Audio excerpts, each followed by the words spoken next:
Good morning everyone, welcome back to GK today. I hope आप सब बिल्कुल ठीक होंगे और आज हम डिस्कस करेंगे 12th ऑफ अगस्त के सबसे मोस्ट इम्पॉर्टेंट करंट अफेयर्स। चलिए अपना सेशन हम स्टार्ट करते हैं। Which Indian state is conducting a caste based survey across the state?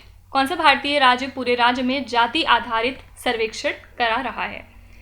Actually किस वजह से ये न्यूज़ में है ये बात करते हैं, क्योंकि हम जानते हैं कि जो कास्ट बेस्ड सर्वे है ये स्टार्ट किया है बिहार स्टेट ने, तो ये फिर से रिज्यूम हो चुका है क्योंकि पटना हाई कोर्ट ने अलाउ किया है स्टेट गवर्नमेंट को कि वो इस सर्वे को कंटिन्यू कर सकते हैं। ठीक है, तो पटना हाई कोर्ट ने सभी तरह के पेटिशंस को डिसमिस कर दिया है जो कि फाइल किए गए थे against the decision of Bihar government, जिसमें ये कास्ट बेस्ड सर्वे कंडक्ट कराना चाहते थे। और इस सर्वे को कंडक्ट किया जा रहा है at a cost of 500 crore rupees. Okay, present में बिहार के चीफ मिनिस्टर कौन है? नीतीश कुमार। ओके, तो याद रखिएगा कि कास्ट बेस्ड सर्वे स्टेट के अंदर कौन करवा रहा है, तो ये है बिहार स्टेट। नेक्स्ट क्वेश्चन है, which union ministry has set up a panel to revisit its regulations on anti discrimination in higher educational institutions? किस केंद्रीय मंत्रालय ने उच्च शिक्षण संस्थानों में भेदभाव विरोधी अपने नियमों पर फिर से विचार करने के लिए एक पैनल का गठन किया है? तो यूनियन एजुकेशन मिनिस्ट्री ने ये एक्सपर्ट कमेटी फॉर्म की है जिसमें कि ये अपने रेगुलेशंस को रिविजिट करेंगे और गाइडलाइंस को चेकआउट करेंगे on anti discrimination with respect to scheduled caste, scheduled tribe, other backward classes, person with disabilities and other minorities in the higher educational institutions. तो यूनिवर्सिटी ग्रांट्स कमीशन ने ये step लिया है after supreme court direction, जहाँ पे supreme court ने ये direction दी है गवर्नमेंट को कि उन्हें सभी तरह के एफर्मेटिव स्टेप्स को क्लैरिफाई करना होगा जो ये ले रहे हैं कैंपस को फ्री ऑफ कास्ट डिस्क्रिमिनेशन बनाने के लिए। ठीक है, तो बस सिंपली याद रखिएगा कि हाल ही में मिनिस्ट्री ऑफ एजुकेशन ने ये पैनल सेटअप किया है ताकि रेगुलेशंस को रिविजिट किया जा सके on anti discrimination in the higher educational institutions. अच्छा, इसके अलावा कौन सी मिनिस्ट्री है जिसने कि एप्लीकेशंस को इनवाइट किया है फॉर नेशनल मेटलर्जिस्ट अवार्ड्स 2023? तो ये है ministry of steel. Ministry of steel ने एप्लीकेशंस को इनवाइट किया है फ्रॉम इंडियन नेशनल्स जो कि इंडस्ट्री या रिसर्च एकेडमिया की फील्ड से बिलोंग करते हैं for the national metallurgist award 2023, और जो भी इंटरेस्टेड इंडिविजुअल्स हैं वो अपने एप्लीकेशन को सबमिट कर सकते हैं through the online web portal. Okay, तो टोटल 4 कैटेगरीज में इन अवार्ड्स को प्रेजेंट किया जाता है, जिसमें पहला है lifetime achievement award, second है नेशनल मेटलर्जिस्ट अवार्ड, थर्ड है young metallurgist award and fourth है environment and metal science award for research and development in the iron and steel sector. ठीक है, तो फिलहाल नेशनल मेटलर्जिस्ट अवार्ड 2023 के लिए applications invite कर चुकी है मिनिस्ट्री ऑफ स्टील। ओके, इसके अलावा अगर आपसे पूछा जाए कि जो सागर सेतु पोर्टल है ये किस मिनिस्ट्री से एसोसिएटेड है, तो आंसर है ministry of ports, shipping and waterways. इसके मिनिस्टर कौन है? मिस्टर सर्बानंद सोनोवाल। तो ये जो मिनिस्ट्री है इन्होंने आयुष मिनिस्ट्री के साथ मिल के इनॉग्रेट किया है पोर्ट हेल्थ ऑर्गेनाइजेशन मॉड्यूल को विद इन द सागर सेतु, जो कि एक तरह का नेशनल लॉजिस्टिक पोर्टल है जिसमें कि फैसिलिटेट किया जाता है more efficient and streamlined ecosystem ताकि ईज ऑफ डूइंग बिजनेस जो है वो प्रमोट हो सके। तो ये जो ऑर्गेनाइजेशन फॉर्म किया जा रहा है ये रिस्पॉन्सिबल रहेगा डिजीज़ सर्विलांस के लिए, हेल्थ इंस्पेक्शंस के लिए, साथ ही क्वारंटीन मेजर्स के लिए, ताकि जो सिटीजन्स की सेफ्टी है वो इंश्योर हो सके और पोर्ट वर्कर्स की भी। ठीक है, तो सागर सेतु पोर्टल लॉन्च किया है ministry of ports, shipping and waterways ने। नेक्स्ट क्वेश्चन है, in financial year 2022 to 23 government e market place registered its highest ever gross merchandise value of. वित्त वर्ष 2022 से 23 में सरकारी ई मार्केट प्लेस ने अपना अब तक का सबसे अधिक सकल व्यापारिक मूल्य दर्ज किया है। तो इस टाइम पीरियड में गवर्नमेंट ई मार्केट प्लेस ने रजिस्टर किया है highest ever gross merchandise value कितनी लागत के साथ?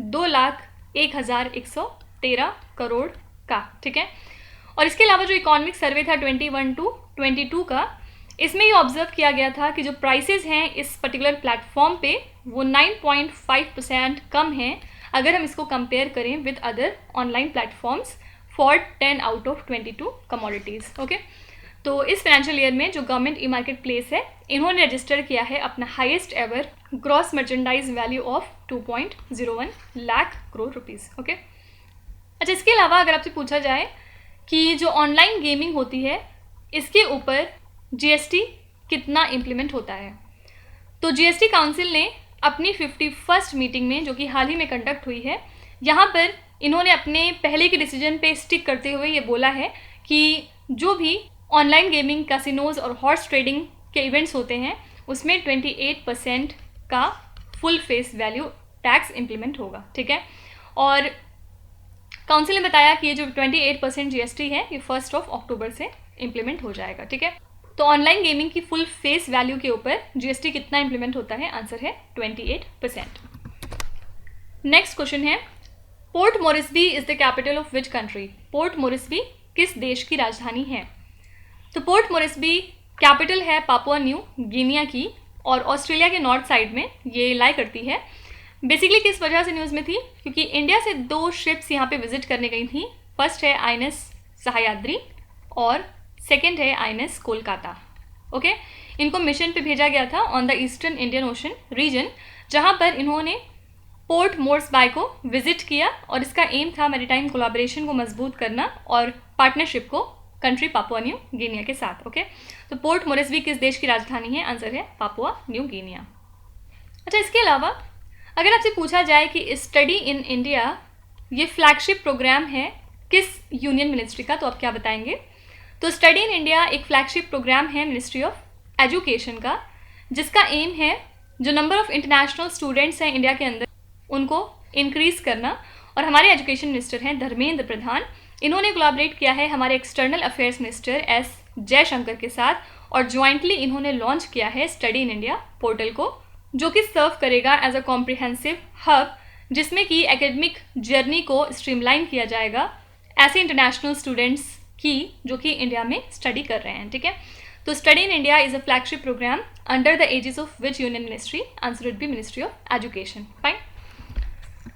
नेक्स्ट क्वेश्चन है, विच इंस्टीट्यूशन लॉन्च्ड द राजमार्ग यात्रा मोबाइल एप्लीकेशन? किस संस्था ने राजमार्ग यात्रा मोबाइल एप्लीकेशन लॉन्च किया है?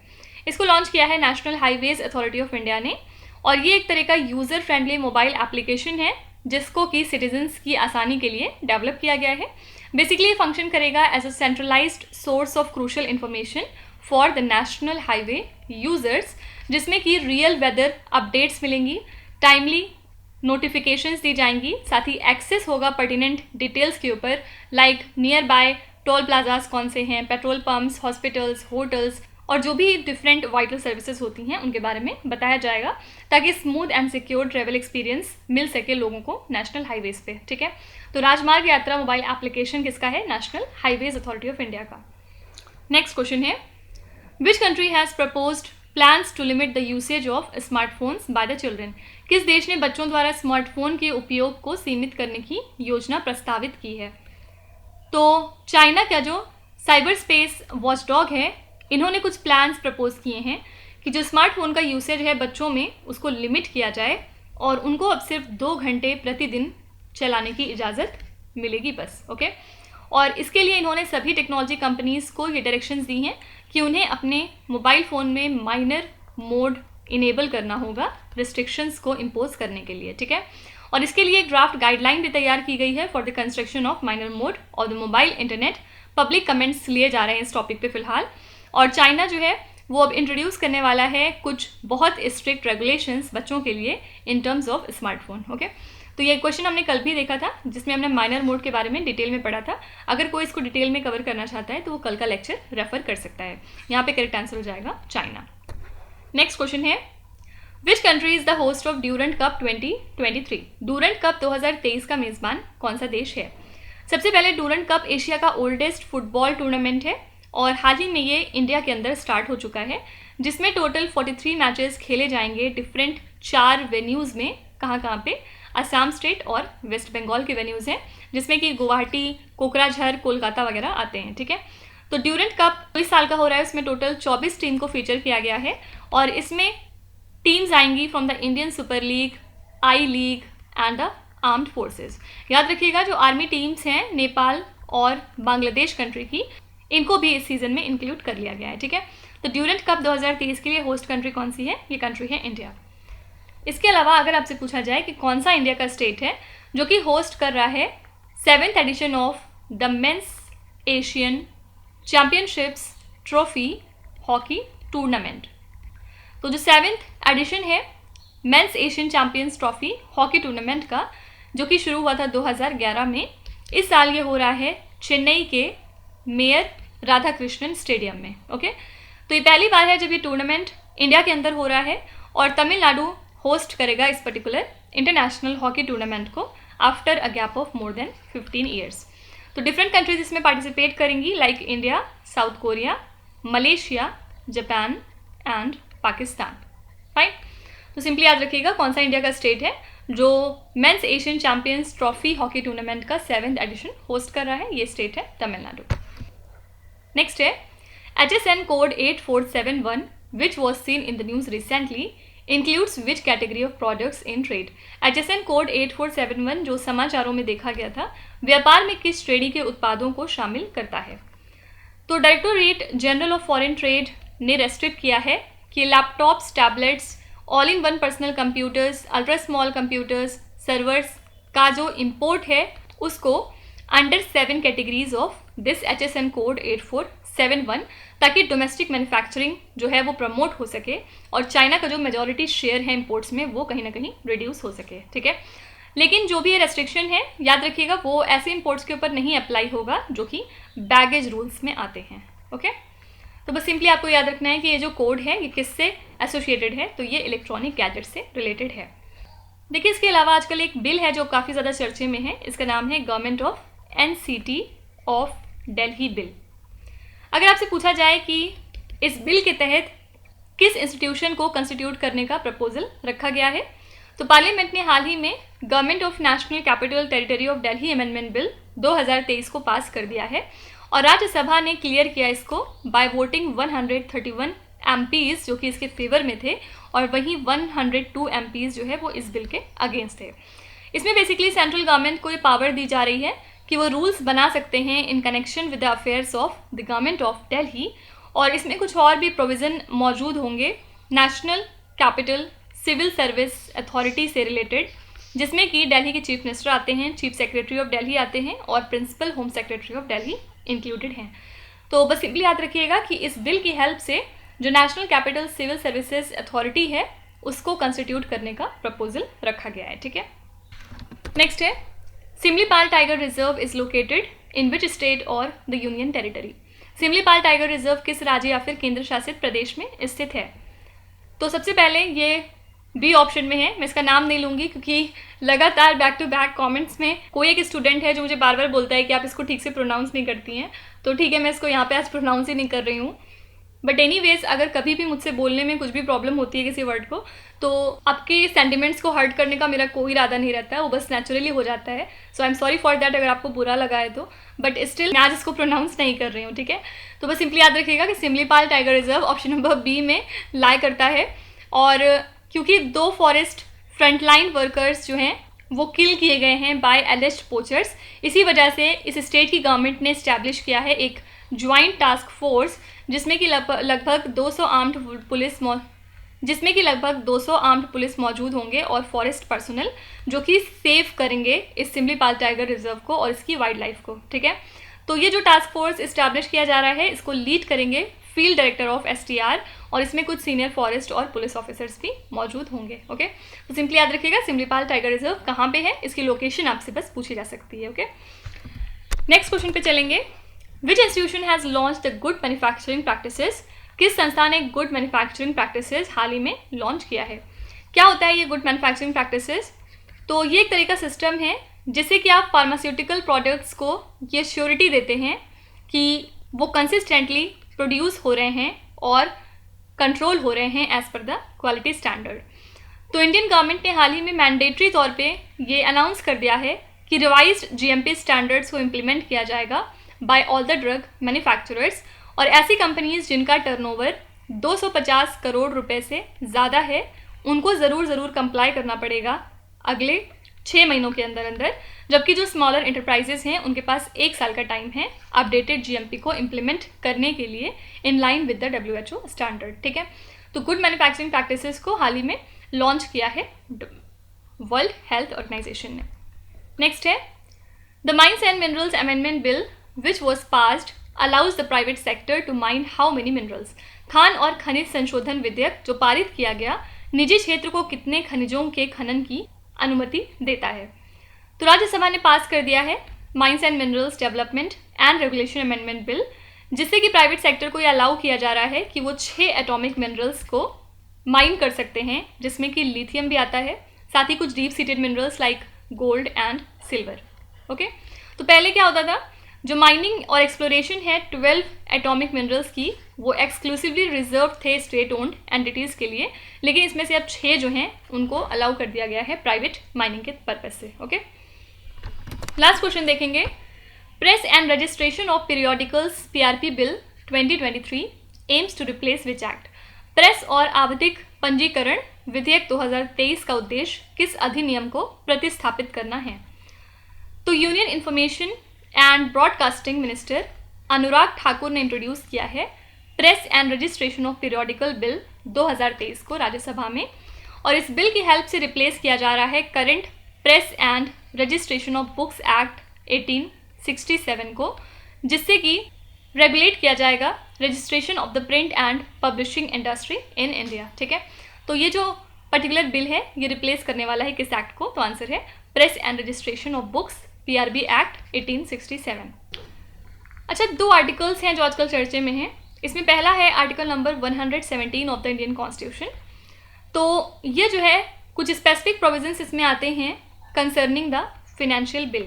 ओके, तो ऐसा बिल जो कि एड्रेस करता है एनी ऑफ द मैटर्स जो कि मेंशन है आर्टिकल नंबर 110 के क्लॉज 1 में, वो सिर्फ और सिर्फ प्रपोज किए जा सकते हैं लोकसभा में based on the president's recommendation, और उनको कभी भी राज्यसभा में इंट्रोड्यूस नहीं किया जा सकता। ओके, तो हाल ही में ये स्टेटमेंट आया है कि जो digital personal data protection bill है, जिसके बारे में हम ऑलरेडी पढ़ चुके हैं, ये जो है एक रेगुलर बिल है और जबकि मनी बिल नहीं है। ठीक है, तो इसी वजह से ये आर्टिकल नंबर 117 आजकल चर्चे में है, इसको ध्यान में रखिएगा।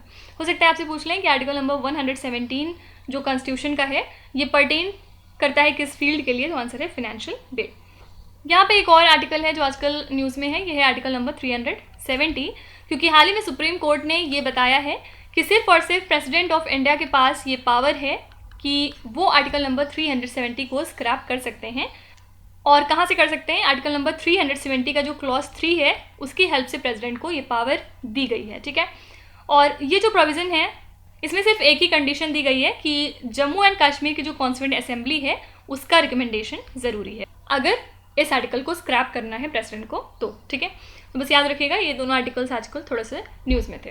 तो यहाँ पे हमने आज के सभी इंपॉर्टेंट करंट अफेयर्स को कवर कर लिया है।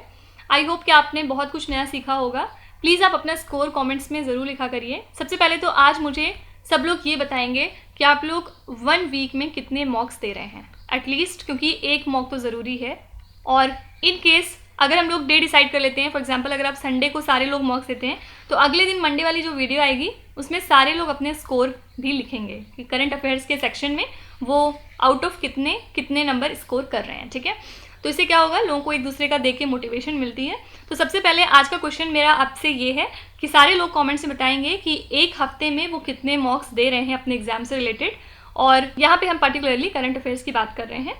अगर सारे लोग हफ्ते में एक मॉक एटलीस्ट दे रहे हैं तो ये बहुत अच्छी बात है, और सारे लोग मंडे वाले वीडियो में अपने जो स्कोर हैं उसको ज़रूर मेंशन करेंगे। ठीक है, तो ऑब्वियसली मुझे भी देख के काफ़ी अच्छा लगेगा कि मेरे स्टूडेंट्स इतना ज़्यादा तरक्की कर रहे हैं। आज मॉक्स में इतने नंबर आ रहे हैं तो डेफिनेटली कल एग्जाम में भी आएंगे, और मुझे तो पूरा यकीन है कि मेरे जितने भी स्टूडेंट्स हैं वो कहीं ना कहीं अपने आप को सेटल कर लेंगे और अपने ड्रीम्स को अचीव कर लेंगे। और इन केस अगर आप कहीं सेलेक्ट हो जाते हैं तो मुझे भूल मत जाइएगा, एक बार ज़रूर आके कमेंट्स में मेंशन करिएगा कि आपका ये पर्टिकुलर एग्जाम क्लियर हो चुका है या फिर आप इस पोस्ट को अचीव कर चुके हैं, तो इससे हमें बहुत ज़्यादा खुशी मिलेगी। ठीक है, चलिए अब आपके क्विज पे चलते हैं। यहाँ पर स्क्रीन पे आपको 5 क्वेश्चंस दिखाई दे रहे होंगे। ये क्वेश्चंस हम पीछे कहीं ना कहीं ऑलरेडी डिस्कस कर चुके हैं, तो यहाँ पर अब आपकी टर्न है इनका आंसर लिखने की। वीडियो को पॉज करके ध्यान से सारे क्वेश्चन को पढ़िए। इसमें से आपको जितने भी आते हैं आप उनका जवाब मेंशन कर सकते हैं, और जो नहीं आते तो आप अपने दूसरे फ्रेंड्स के आंसर्स को देख के वहाँ से फ्यूचर के लिए याद कर सकते हैं। Okay, so that's it for today. I hope you have like this session.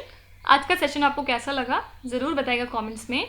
साथ ही साथ आपका कोई भी रिव्यू है, फीडबैक है या फिर सजेशन है तो वो भी आप हमें बता सकते हैं। हमें जानकर खुशी होगी और हम पूरी कोशिश करेंगे उसको इम्प्लीमेंट करने की। तो कल फिर हम मिलेंगे सेम टाइम सेम जगह कल के करंट अफेयर्स के साथ। Till then stay tuned. Thank you so much for watching and please do not forget to subscribe to GK Today. With this, Meenu Hatsana signing off.